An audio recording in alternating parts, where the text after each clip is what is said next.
factoring trinomials in this form right here, where the leading coefficient is anything other than 1. So that a value in front of the x squared does not equal 1.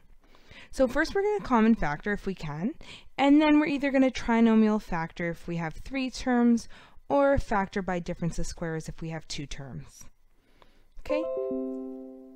So, number 1, 4x squared minus 8x minus 60. We can pull out a 4 out of each of these terms. Okay? So we have now, those cancel, x squared, the second one's cancel to negative 2x, minus 15. Now, we want to take that 15, and we want to find 2 numbers that multiply to 15, negative 15, and add to this negative 2. So, if we put a negative on the 5, that's satisfied. X plus 3, x minus 5. That's factored. These terms right here, this 3, you sub right into a bracket. This negative 5, you sub right into a bracket. Okay, let's try the second question. 2x squared minus 12x plus 18.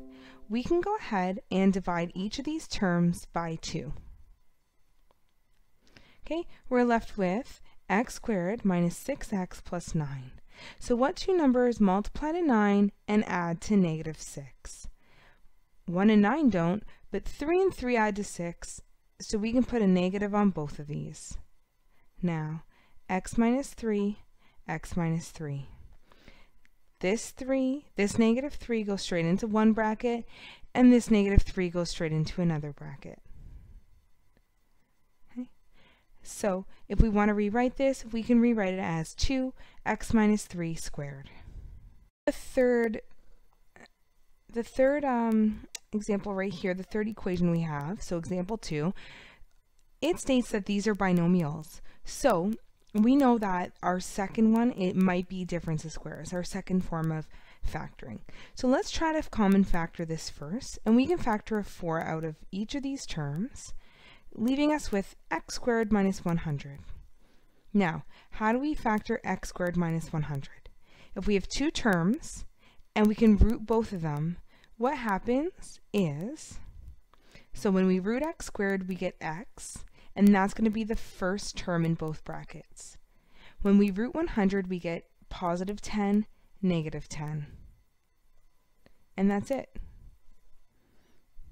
Okay, let's try the fourth one.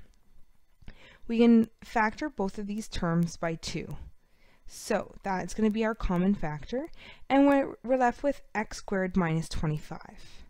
So 25 is a really nice number because we can root x squared and we can root 25.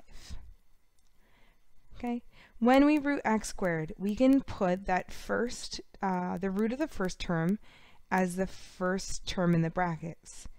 Now, root 25, we can do plus 5, negative 5. And that one's done as well. The surface area of a cylinder is given by this formula right here. Okay, so what we're going to do in A is we're going to factor this expression. So we have 2 pi r squared plus 2 pi r h. Well, when we read it, we know that, so let's write 2 pi r squared plus 2 pi r h. So we can common factor a 2. We can also common factor that pi, and remember pi is just 3.14. Now we have r squared and we have rh left in the 2 terms. So we can factor out 1r.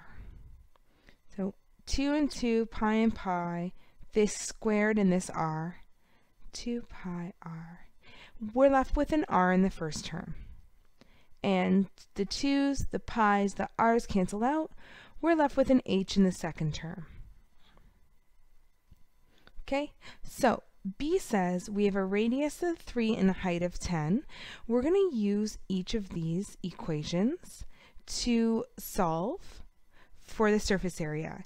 Then what you're going to say is, which one would you rather do? Which one do you like better? Do you like the first